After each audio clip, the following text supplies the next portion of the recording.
Olá, muito bom estar aqui com vocês novamente. E hoje nós vamos falar sobre o princípio vital, né? A partir da pergunta 60 do Livro dos Espíritos. Então, eles já começam diferenciando os seres orgânicos dos seres inorgânicos. E os seres orgânicos são aqueles que têm é, estruturas diferenciadas para a manutenção da vida, né? A gente nasce, a gente cresce, a gente reproduz e a gente morre. Então, a gente passa por toda essa cadeia durante a vida, né? Todos os seres orgânicos. E aí a gente tem planta, a gente tem animais, a gente tem o ser humano. Quando a gente fala de animais, a gente está falando desde as vidas mais simples, né, unicelulares, até os aparelhos mais complexos, como são os corpos dos seres humanos. Então, tudo isso é uma constituição orgânica. E os seres inorgânicos? Os seres inorgânicos são aqueles que são desprovidos dessa forma, né, de vida em etapas, vamos dizer assim, né? Então, assim, água, minerais, o ar. Então, quando você vê uma rocha, ela vai ser uma rocha sempre. Daqui a muitos centenas de anos, 1000 anos, ela continua sendo uma rocha, né? Ao passo que a plantinha, por mais simples que ela seja, ela nasce, ela cresce, ela se reproduz e, num dado momento, ela morre. E isso faz com que essa constituição seja orgânica e a outra seja inorgânica. Na verdade, são só momentos diferentes da nossa evolução. Nós, enquanto criação divina, passamos por todas essas experiências, né? Então, hoje nós temos individualidade, hoje nós sabemos que somos seres individuais e estamos na condição de espíritos, já com várias e várias encarnações, né? E atualmente nessa aqui na Terra, vivendo esse período aí conturbado, né? De vírus, de dificuldades das mais variadas formas, né? Porém, como disse um amigo uma vez, né? Nós somos guerreiros, guerreiros no sentido de corajosos, porque ou aceitamos ou fomos obrigados a estar aqui nesse momento. Então, se aqui estamos, sabíamos que estaríamos, então vamos passar por isso tudo com muita tranquilidade, com muita serenidade, apesar de todas as dificuldades. E a gente sabe que para alguns essas dificuldades são muito maiores. Então, para aqueles que estão em dificuldade reduzida, né, que não tiveram as suas rotinas extremamente alteradas, principalmente todos nós, a quem não falta a alimentação e ainda nos sobra para outras coisas, que possamos evitar que irmãos nossos passem por dificuldades como a fome, né? Não é necessário que isso aconteça. Então, se todos tivermos o mínimo para vivermos, com certeza os nossos corpos, a nossa constituição orgânica, a nossa vida, ela será mantida por um tempo maior, né? E é necessário esse tempo ainda para que a gente passe pelas experiências e pelos aprendizados aqui na Terra. Então, vamos lá. A primeira pergunta é o seguinte: a força que une os elementos da matéria nos corpos orgânicos e inorgânicos é a mesma? Quer dizer, a matéria da pedra e a matéria do cachorrinho, ela está unida, ela está agrupada pela mesma força? Sim, a força é a mesma.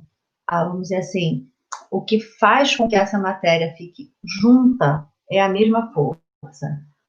O que vai diferenciar a pedra do cachorrinho e da gente e da plantinha, né, é uma outra coisa. A matéria juntou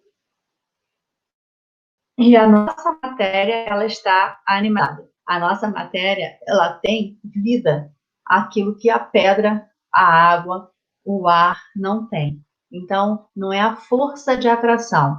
Se a gente lembrar um pouquinho antes aqui no Livro dos Espíritos, quando eles falam sobre os átomos, né, toda aquela condição química da matéria, a gente vai ver que o nosso corpo tem átomos da mesma forma que a pedra tem átomos.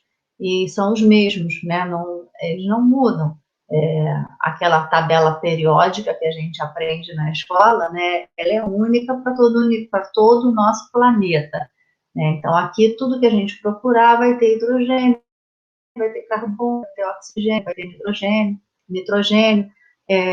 Algumas coisas têm uns átomos, outras não, e esses átomos, eles vão se unir pela mesma força de atração que vai criar as moléculas, e as moléculas vão se unir através da mesma força de atração, fazendo com que a matéria fique organizada de uma forma ou de outra forma.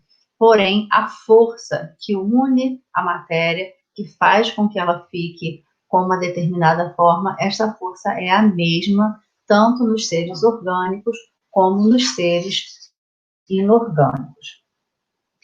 E aí ele pergunta se tem diferença entre a matéria dos corpos orgânicos e dos corpos inorgânicos. Isso a gente acabou de falar. A matéria dos corpos orgânicos, ela está animalizada. E a dos corpos orgânicos é só a matéria condensada. Matéria que está unida ali para ter aquela forma. Se aquela força de coesão, essa força física que une a matéria, ela se desagregaria, né, e deixaria de existir naquela forma. Porém, essa matéria, ela continuaria sendo a mesma matéria de antes, só que fragmentada, e continua sendo um ser inorgânico, continua sendo um ser sem um organismo constituído com pedacinhos que funcionam individualmente, né? A gente tem uma parte que funciona para respirar, uma parte que funciona para fazer digestão, uma parte que funciona para reprodução. As células, os organismos unicelulares também têm dentro do seu pequenino espaço estruturas que têm essas funções, né? Até o momento em que a gente chega no final desse ciclo e essa matéria morre. Não acaba, tá? Morre. Deixa de ter vitalidade, deixa de estar animalizada. E aí ela vai se transformar em material, né? Vai ficar toda em pedacinhos para poder montar outros tipos de matéria. E pode montar uma matéria, um ser orgânico, um ser inorgânico, aí vai depender de como esses átomos vão se agrupar a partir de então. A causa da animalização da matéria, então, qual é?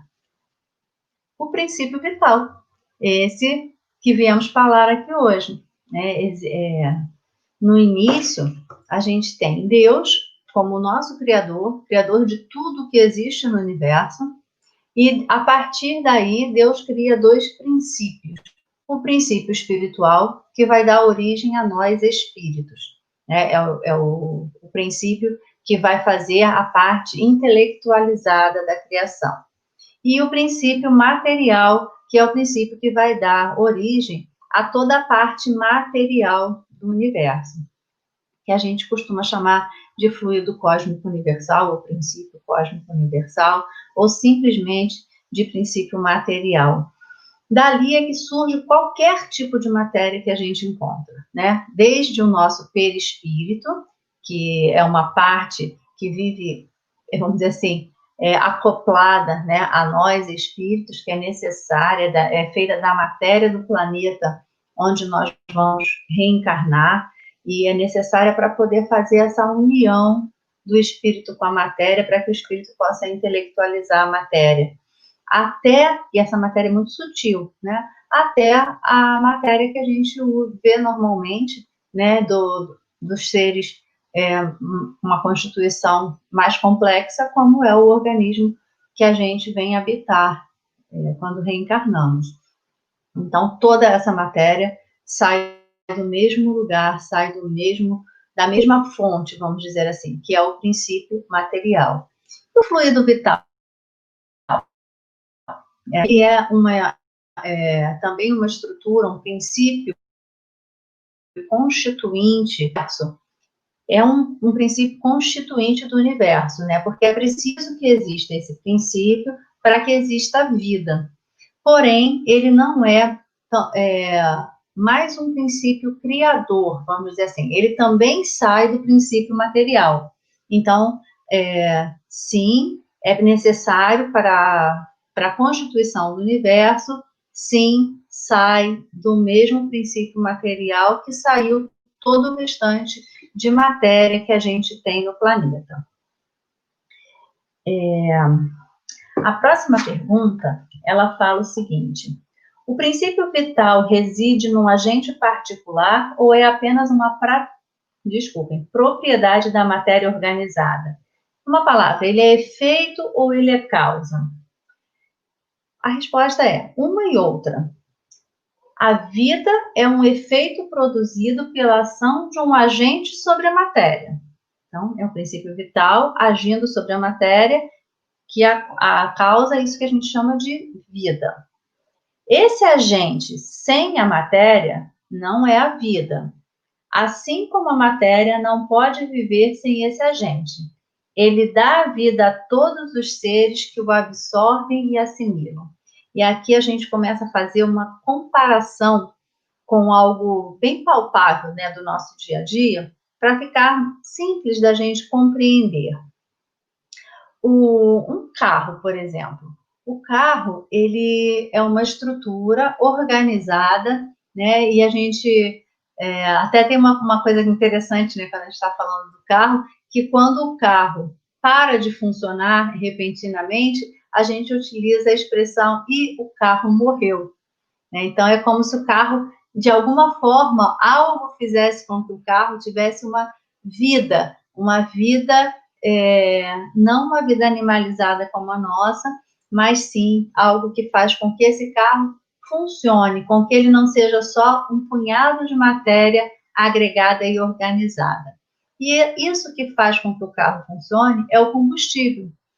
Então, o combustível em ação naquela estrutura do motor do carro faz com que esse carro funcione. O combustível sozinho não consegue se movimentar. O carro sozinho também nem liga, se não tiver o combustível. É necessário que tenha a interação dessas duas partes para que aconteça, né, o que seria em nós, no nosso corpo, a vida. Então, trazendo para o nosso organismo seria o carro, o princípio vital, ou fluido vital, seria o combustível, e quando essas duas partes estão juntas, nós temos a manifestação da vida. É necessário que a gente compreenda uma coisa. O princípio vital, ele dá vida, animalização à matéria, mas ele não dá intelectualidade, ele não vai intelectualizar a matéria. Então, assim, quem pensa, quem sente, somos nós espíritos. Isso não faz parte da matéria. Esse princípio, esse fluido, ele está aqui na matéria, no corpo. Então, quando esse fluido não existe mais, esse corpo deixa de ter vida e se torna não apto a estar recebendo um espírito. Então, nós espíritos não conseguimos utilizar esse corpo. Né? E aí, a gente voltando à comparação do carro, o espírito seria o motorista do carro. Então, se o carro está lá, tem o carro, tem o combustível, mas não tiver um ser inteligente para dar a partida e dirigir o carro também não vai andar. O carro também não vai se manifestar da forma que a gente espera. No nosso corpo, a mesma coisa. Tem a matéria, tem o fluido vital, que animaliza essa matéria e deixa ela preparada para a gente usar. Mas é necessário o espírito para intelectualizar a matéria, para fazer com que essa matéria funcione, para fazer com que essa matéria reaja para alguma coisa, que ela sirva como ferramenta para a nossa evolução. Ok? E o perispírito entra onde, André? O perispírito é como quando a gente liga um aparelho na tomada, né? A gente precisa desse plugzinho para colocar na tomada. O perispírito, ele seria o plug, seria o motor de arranque ali, onde a gente liga, né? A ignição é o que faz com que a gente se ligue até a essa parte que é o corpo, que é a matéria. Ele não é o perispírito que dá vida à matéria. A matéria vai se criando, né, desde lá da primeira célulazinha que encontra da mamãe e do papai, e essas duas células, elas se encontram e ali o perispírito vai se acoplando à matéria, célula a célula, até o momento do nascimento e continua se acoplando até a uma determinada idade.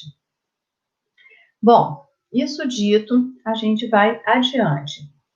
Vimos que o espírito e a matéria são dois elementos constitutivos do universo. O princípio vital é um terceiro?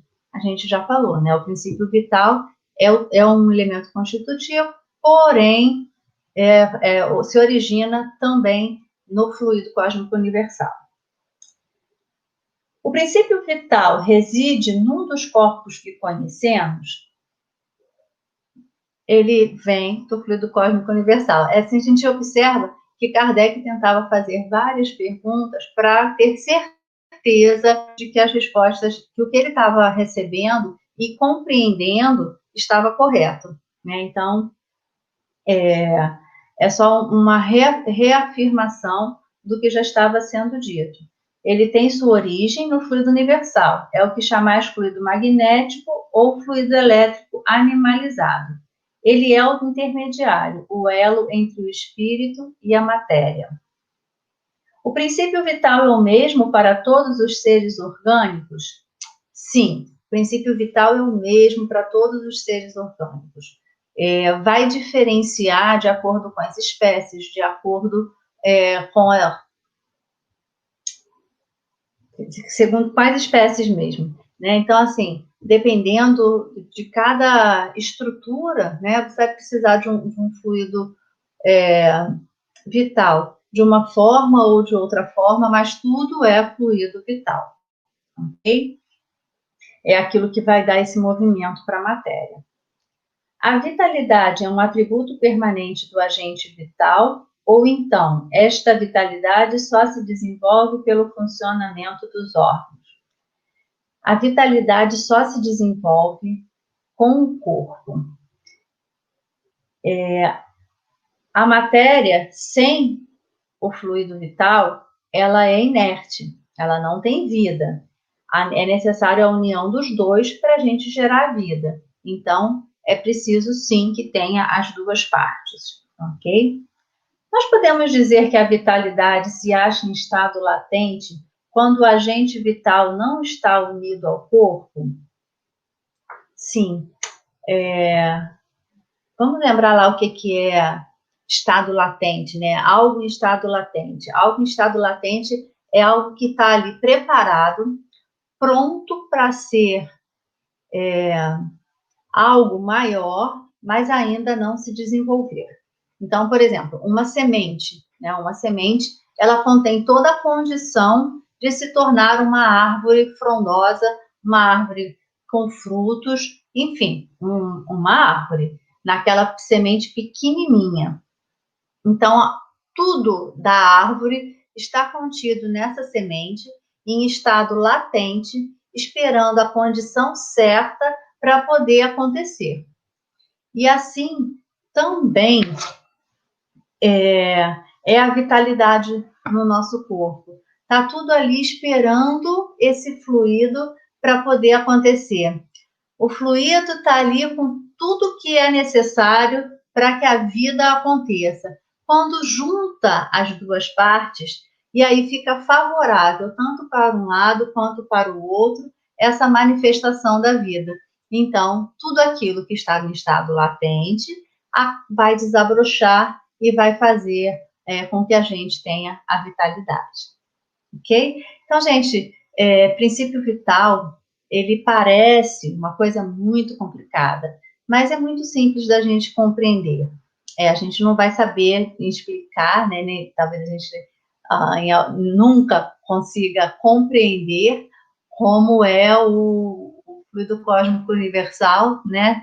Porque isso aí foi uma criação de Deus e por mais que a gente possa ajudar na criação quando formos espíritos puros, né? Criar o princípio vital e o princípio espiritual, nós nunca vamos conseguir, porque não somos Deus. Nós somos filhos de Deus, nós somos também criação. Vamos aprender em algum momento a manipular essa fonte primária, né, de princípios, tanto material quanto espiritual, mas não vamos nunca produzir o princípio, tá ok? Então a gente consegue entender, sim, quando a gente faz esse paralelo com o carro, fica fácil da gente compreender o mecanismo, né? O que é cada coisa. A gente escuta tantos nomes, né? Nomes, às vezes, que ficam difíceis, mas se a gente fizer a comparação com coisas do nosso dia a dia, fica bem mais fácil da gente compreender, tá ok? Então, vamos lá. A partir daqui, a gente já entendeu que o que dá vida para o corpo é a união com esse fluido vital. E aí a gente começa a falar de vida e morte, né? Qual é a causa da morte nos seres orgânicos? Por que o corpo morre? Por que a planta morre? Simples esgotamento dos órgãos. Então, aquele órgão ele está ali preparado para viver durante um tempo, tem uma quantidade de vitalidade, né? Que essa vitalidade a gente pode repor durante a vida. Não é assim, eu nasço com uma quantidade de fluido vital e eu só tenho aquilo para utilizar. Não, a gente vai fazendo uma reposição, tá? Mas quando isso acaba, né, quando o organismo não tem mais o fluido para utilizar, a matéria sem o fluido é só matéria, então ela não tem mais condições de receber e de permitir que o espírito se manifeste. Então, esse é o momento que chega em que está na hora da gente ir embora. Está na hora da gente voltar para casa, está na hora da gente ir para a nossa vida de verdade, né? Para a nossa vida espiritual. Porque o corpo, para a gente, é só um instrumento de trabalho, é só uma forma da gente conseguir se aperfeiçoar mais rápido, né? Para a gente conseguir se encaminhar na vida e ir aprendendo com as dificuldades que a matéria impõe para a gente, né? Na espiritualidade tudo é mais simples. Quando a gente está na matéria, aí a gente se depara com situações que a gente não tinha só em espírito. E essas dificuldades é que fazem com que a gente cresça, com que a gente evolua. Podemos comparar a morte à cessação do movimento numa máquina desorganizada? Sim, se a máquina está desajustada, essa atividade cessa. Se o corpo está enfermo, a vida se extingue. Então, por que uma lesão do coração causa mais a morte do que a de outros órgãos? Bom, o coração, ele é ali um músculo, né? Que ele fica bombeando o sangue para todas as partes do nosso corpo, levando nutrientes e levando oxigênio, que é necessário para a manutenção do corpo. Quando o coração para, todo o restante do corpo, inclusive o cérebro, para de receber oxigênio, para de receber nutrientes. Logo, causa morte, né? Porque os órgãos não têm a manutenção necessária para a sua vida. Porém, a gente sabe que não só o coração causa morte de uma forma mais rápida, né? Qualquer órgão vital, que a gente chama, qualquer órgão desses maiores, que são mais importantes na nossa Constituição, eles causam a morte. se não forem cuidados, se não tiver como cuidar daquela lesão que aconteceu. Né? O único órgão que até hoje ainda não existe uma forma de recompor é o cérebro. O nosso cérebro, ele tem células, os neurônios, e essas células, elas não se regeneram. Todo o restante do corpo, a gente já inventaram uma forma de recuperar, até o coração, né? Aí bota uma válvula, tira uma veia da perna, coloca lá no coração, faz a tal da ponte de safena, e várias outras coisas, né, em vários outros órgãos também. Hoje em dia, até o transplante, olha que legal para a gente pensar no fluido vital. Eles pegam o órgão de um corpo que já morreu, porém aquele órgão ainda tem vitalidade, o espírito já não tem mais condições de habitar o corpo, né, de utilizar o corpo, mas aquele órgão ele ainda está com vitalidade, e eles trazem e colocam, mantém aquilo ali de forma durante algumas horas para poder utilizar no corpo de outra pessoa, num outro corpo. E nesse outro corpo, esse órgão, ele vai continuar a sua atividade, porque de repente a pessoa morreu de outra coisa, né? Aquele órgão, ele ficou intacto. Só que com o nosso cérebro não é assim.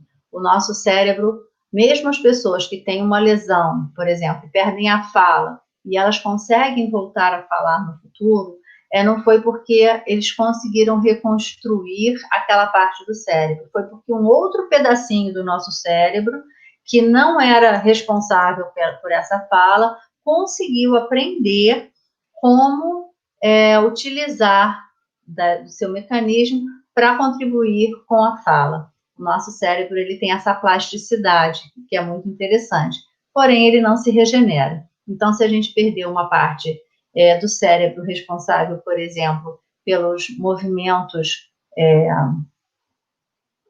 dos músculos, né, desses órgãos que a gente não tem ingerência, né, a gente não está controlando, né, aquele coração, por exemplo, ele funciona sozinho, a gente não pensa para o coração funcionar.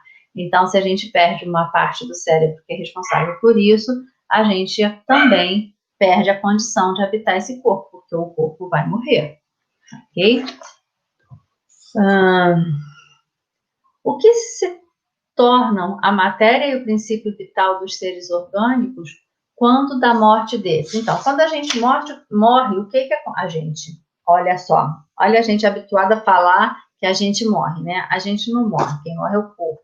Então, quando o corpo morre, o que acontece com a matéria que constitui o corpo e com o princípio vital que estava ali nesse corpo? Bom, a matéria vai se decompor, vai se transformar em vários pedacinhos novamente, né? Lembra lá dos átomos, né? E esses pedacinhos, esses átomos, vão se agrupar para formar outros tipos de matéria. Utilizamos nossa ferramentazinha, não serve mais, vai virar outra coisa, porque essa matéria pertence a este lugar. E o princípio vital, ele vai voltar para um todo para ser utilizado novamente numa outra situação, num outro organismo que seja necessário. Então, assim, como já dizia Lavoisier, na natureza, nada se cria, nada se perde, tudo se transforma. Nada fica para trás. A gente usa, desfaz e refaz de outra forma. É por isso que a gente não precisa ficar apegado nesse corpo. Mesmo que o corpo seja lindo, maravilhoso, ele é só emprestado, ele não é nosso. Então, a gente não precisa se apegar, porque a gente vai usar, e uma hora a gente vai ter que devolver, ó. Igual um livro, né? A gente devolve. E por que a gente cuida, então? A gente cuida porque a gente tem um tempo para ficar aqui na Terra. Quando a gente pega um livro emprestado, a gente não pega o livro e devolve ele todo encebado, cheio de orelha, né? A gente cuida daquele livro, ele vai ficar gasto, usado, porque nós vamos ler, nós vamos estudar, mas nós não vamos destruir o livro para devolver para a pessoa. O mesmo com o nosso corpo. Nós precisamos cuidar do corpo para que a gente possa devolver o corpo à natureza de uma forma saudável, né? Esgotado por utilização, porém não destruído por excessos. Então, é assim que a gente vive, né? Assim que a gente tem que devolver o nosso corpo. E aí, o fluido vital, tem uma coisa interessante que é importante da gente falar, que o fluido vital, ele pode ser passado de uma pessoa para outra, né? Eu tenho uma quantidade de fluido vital, o outro tem uma quantidade diferente. Nesse momento, eu estou me sentindo uma florzinha murcha, precisando de energia. Então, o outro pode doar para mim essa energia. Ele pode doar para mim uma parte do seu fluido vital, para que eu possa ficar melhor. E é isso que acontece na hora do passe. Vocês lembram ali que ele fala em fluido magnético, fluido elétrico animalizado? É isso que a gente passa na hora do passe, né? E aí é importante que a gente frise bem isso, porque algumas pessoas acham que nós somos instrumentos da espiritualidade nesse momento. E o passe magnético, ele é uma transfusão de energia de um corpo para o outro corpo. Se houver necessidade de algo específico, a espiritualidade vai entrar nesse momento cuidando dessa coisa específica. Mas no corpo, a transmissão do magnetismo, ela acontece de um corpo para o outro corpo. Então, é necessário que eu esteja na hora do passe com a intenção, com a boa vontade, um desejo mesmo de ajudar o outro. Porque é nessa vontade ferrenha que a gente fica, que a gente consegue se conectar com o outro e transferir de nós para ele alguma coisa importante para a manutenção da vida. Uma coisa também que é interessante e importante da gente falar, dessa coisa do passe, é que se eu estou doente, se eu estou, nesse momento, necessitando desse fluido magnético, eu não tenho que aplicar o passe, eu tenho que receber do outro. Então, a gente precisa ter humildade para saber o momento em que a gente está precisando e deixar que o outro nos dê também. Sempre que pudermos, vamos doar da nossa energia, mas sempre que precisarmos, vamos receber a energia do outro. Não nos preocupemos, porque nós não doamos aquilo que não temos e não tiramos do outro aquilo que ele não tem para nos dar. Então, se eu não tenho nada para passar para o outro, estou ali aplicando passe, eu não tenho nada para passar. Se ele tiver com energia e tiver lá só, né, o famoso que a gente chama de passe, né, só está recebendo passe porque está na hora, naquele momento na reunião, mas ele não está precisando, ele vai até transferir para mim a energia dele.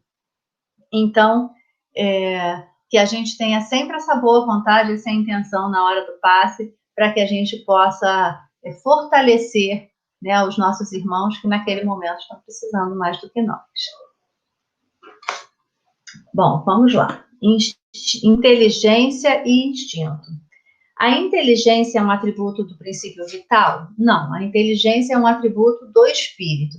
O princípio vital, a gente já falou que ele vai animalizar a matéria, né? E a inteligência, a gente até viu lá atrás, que não é o espírito. O espírito e a inteligência não são a mesma coisa. A inteligência é um atributo do espírito. Então, é o espírito que vai intelectualizar a matéria, que vai fazer com que a gente utilize o nosso supercomputador chamado cérebro para pensar, para raciocinar, para criar, para estudar, enfim, para poder fazer toda essa parte de movimentação de pensamento, né? E a gente conseguir construir coisas novas.